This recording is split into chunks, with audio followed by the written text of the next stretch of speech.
क्या आपने कभी सोचा है कि महाभारत, जिसे हम इतिहास के सबसे महान युद्धों में से एक युद्ध मानते हैं, उसमें भगवान श्री कृष्ण ने योद्धा की बजाय सारथी होने का रोल क्यों चुना? आज हम इतिहास के उस पन्ने को पलट कर देखेंगे जिसमें देवता और मनुष्य मिलकर एक अनोखा इतिहास गढ़ते हैं। कल्पना करो कि एक विशाल युद्ध भूमि जहां हवा में उम्मीद और डर का मिक्सचर है और धरती वीरों के चरणों से गूंज रही है।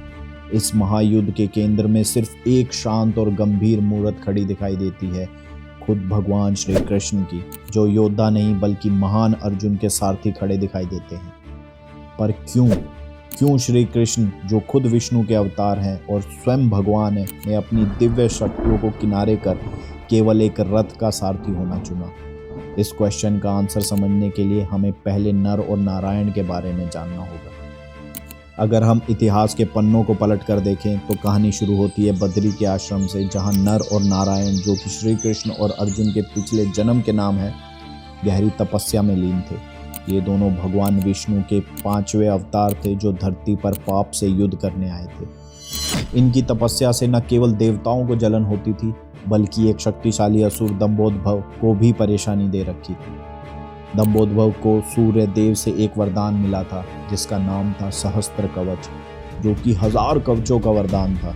उसे केवल वो इंसान तोड़ सकता था जो कि 1000 सालों तक तपस्या कर चुका हो, लेकिन कवच को तोड़ने पर उस इंसान की मौत भी निश्चित थी। नारायण ने 1000 वर्षों तक युद्ध लड़ा और पहले कवच तोड़ने में सफल हुए, लेकिन कवच तोड़ते ही वे मृत्यु को प्राप्त हुए। लेकिन नर ने उन्हें महामृत्युंजय मंत्र से दोबारा जिंदा कर दिया। यह लड़ाई ऐसी ही चलती रही, जिसमें नर और नारायण ने बारी बारी से तपस्या की और लड़ाई लड़ी। जब लास्ट में सिर्फ एक कवच बचा तो दंभोदभव घबरा के सूर्यदेव के पीछे जा छुपा। सूर्यदेव ने अपने भक्त को बचा तो लिया, लेकिन खुद को नर और नारायण के श्राप से नहीं बचा पाया।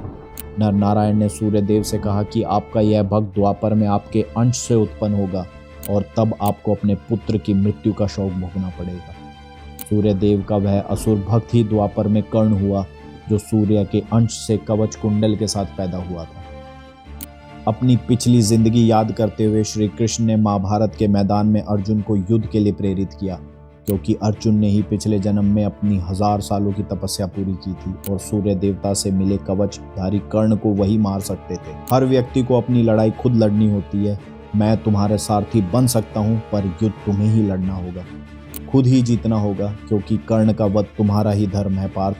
कृष्ण के ये बातें सुन अर्जुन ने लड़ाई लड़ी और ऐसी लड़ी कि वे कर्ण से जीत गए।